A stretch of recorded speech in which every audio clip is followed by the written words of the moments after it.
YouTube के सभी मित्रों को मेरा प्यार भरा नमस्कार। मैं डॉक्टर ए.पी. पटेरिया, पंडित रामगोपाल पटेरिया बालिका महाविद्यालय टेहरौली झांसी में प्राचार्य हूँ। आज का टॉपिक बड़ा ही रोचक और मनोरंजक और हृदयग्राही है, सुनने का आनंद लीजिए।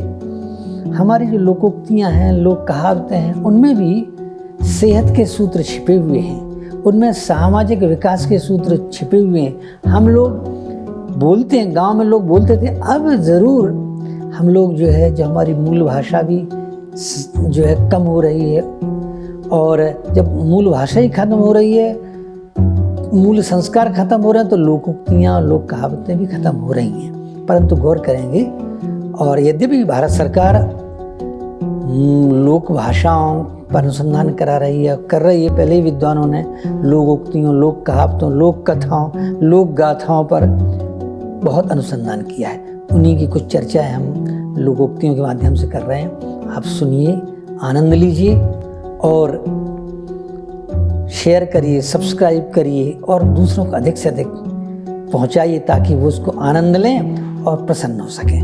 देखिए, लोक कहावतें हम लोग थोड़ा सा विचार करेंगे तो उसमें बहुत कुछ छिपा है। चलिए शुरू करते हैं मित्रों। सबसे पहले हम जागरण से शुरू करते हैं। जागरण के विषय में हमारी लोकोक्ति है, उठत भोर झाड़े न गए, 12 जिनके ब्याह न भय, तेनर सदा विभूचे रहे। उसमें बताया गया है कि खुशी, प्रसन्नता, सेहत अच्छी रखने के लिए हम सुबह उठें। उठत भोर, भोर साथ पर जब चिड़िया भी चहकने के पहले ही उस समय को भोर बोलते थे, सुबह बोलते थे। तो उठत भोर, जो सुबह फ्रेश होने नहीं गए। और पहले झाड़े, बहुत जंगल थे, पहाड़ थे, तो लोग जो है झाड़ियों के पीछे शौच करते थे। उस समय जनसंख्या नहीं थी तो उतना बुरा नहीं था। जनसंख्या बढ़ गई है तो जाहिर है वो बाहर शौच करना ठीक भी नहीं है। तो कहते हैं सुबह उठिए, आप झाड़ियों की ओर जाइए, अर्थात जंगल की ओर जाइए। और कुंवारे जिनके ब्याह न हुए, कुंवारे अवस्था में अर्थात किशोरावस्था, युवावस्था के बीच जिनके ब्याह न हुए हैं, ऐसे मनुष्य विभूचे रहे, अर्थात उलझन में रहते, वो मानसिक रूप से उलझन में रहते हैं। तो हमें ये लोकोक्ति बताती है कि सुबह उठना चाहिए, फ्रेश होना चाहिए, घूमना चाहिए। इस तरह से ये बताया है। फिर इसके बाद ये बताया गया है, फिर मंजन के बारे में लिखा है कि आँख में अंजन, दांत में मंजन, नित दो नित दो नित दो, कान में लकड़ी, नाक में उंगली, मत दो मत दो मत दो। इसमें बताया गया है कि आँख में अंजन, यद्यपि आज चिकित्सा विज्ञान मना करता है कि काजल मत लगाओ, लेकिन हमारे जो वैद्यक शास्त्र थे, पुराने लोग थे, दादी माँ वगैरह थी, वो परंपरा से जो उन्हें औषधियों का ज्ञान था, विभिन्न प्रकार की औषधियों की जलाने से, तेल या शुद्ध घी की, उससे वो आंजन बनाती थी, अंजन बनाती थी, काजल बनाती थी। वो आँखों के लिए हितकारी भी था। तुलसीदास जी ने भी ये बताया है, उसकी चर्चा की है अंजन की, जथा सुअंजन अंज दृग, साधक सिद्ध सुजान, कौतुक देखत भूरिवन, कौतुक देखत शैलवन, भूतल भूरि निदान। जिस तरह से साधक सिद्ध और ज्ञानी पुरुष आंखों में अंजन लगा करके पर्वत, नदी आदि को देखते हैं, उनकी अच्छाइयाँ बुराइयों को समझते हैं, तो इस तरह से अंजन का भी महत्व रामचरितमानस में भी और हमारी लोक कहावतों, लोक परंपरा में भी है। इसी तरह से ये बताया गया है, त्रिफला के बारे में बताया गया है, हर्र बहेड़ा आंवला, घी शक्कर संग खाए, हाथ बगल में दाब के गुड़िया, 3 कोस उड़ जाए।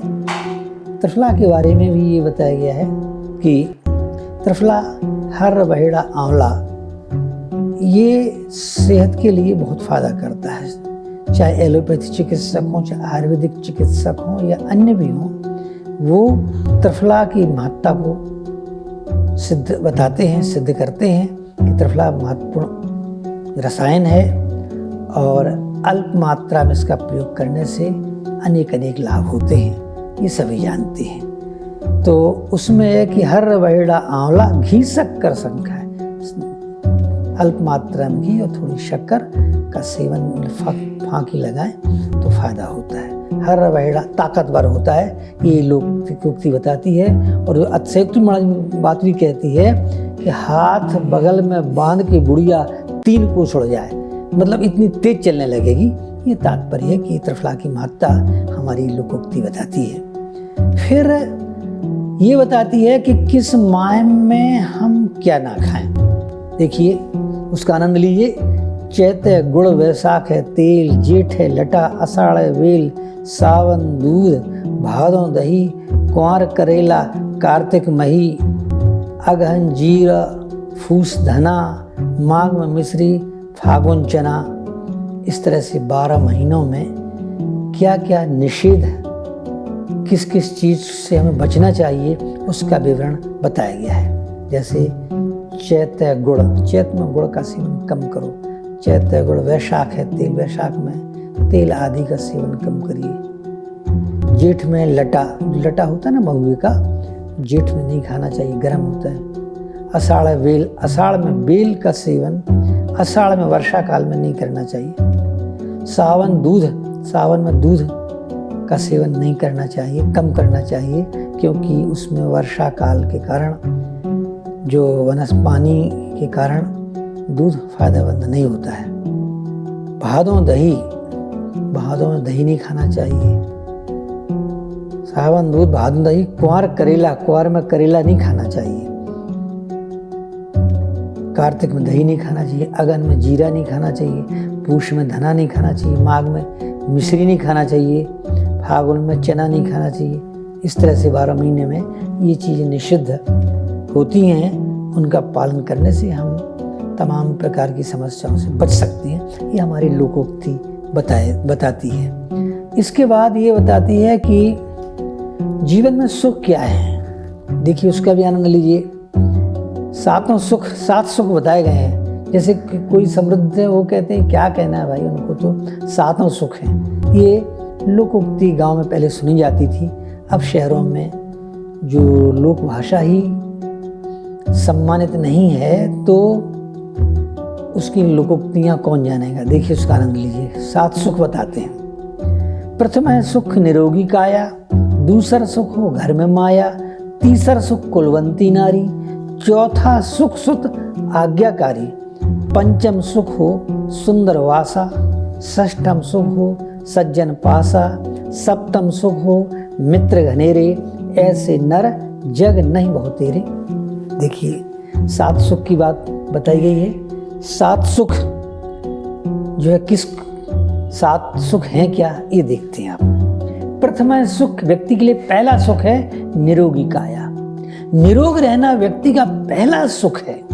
तो आप यकीन करिए जो निरोग रहना मनुष्य के हाथ में है। हमने पहले की वीडियो में आपको बताया है कि मनुष्य चाह ले तो निरोगी रह सकता है। अब दैवीय या वो अलग बात है।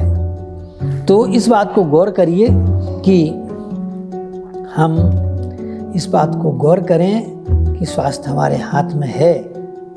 आप खुद जानते हैं, बुराइयों से बचेंगे अपने आप स्वस्थ रहेंगे। बार बार बताने की जरूरत नहीं। सभी जो खान पान संबंधी बुराइयां आप बच जाइए, आप स्वस्थ रहेंगे। तो प्रथम सुख निरोगी काया, पहला सुख निरोग होना चाहिए। दूसरा सुख हो घर में माया। दूसरा सुख हो कि हमारे जरूरत की पूर्ति के लिए हमारे पास पैसा हो। वो आदमी कर सकता है। आदमी अपनी आकांक्षाओं को कम कर दे, उसके पास पैसा बराबर होगा। जैसे हम आय कर रहे हैं, खर्च कम कर देंगे तो सुखी है। तो प्रथम सुख निरोगी काया, दूसरा सुख हो घर में माया, तीसरा सुख कुलवंती नारी। कुलवंती कुली नारी, कुल वधु शब्द का प्रयोग आया है, शास्त्रों में भी आया है, संस्कृत नाटकों में भी, संस्कृत ग्रंथों में, महाकाव्य, हर जगह आया है। कुल वधु, कुल वधु से तात्पर्य है क्या? कुल मानो तो वंश वधु, वंश वधु क्या नहीं।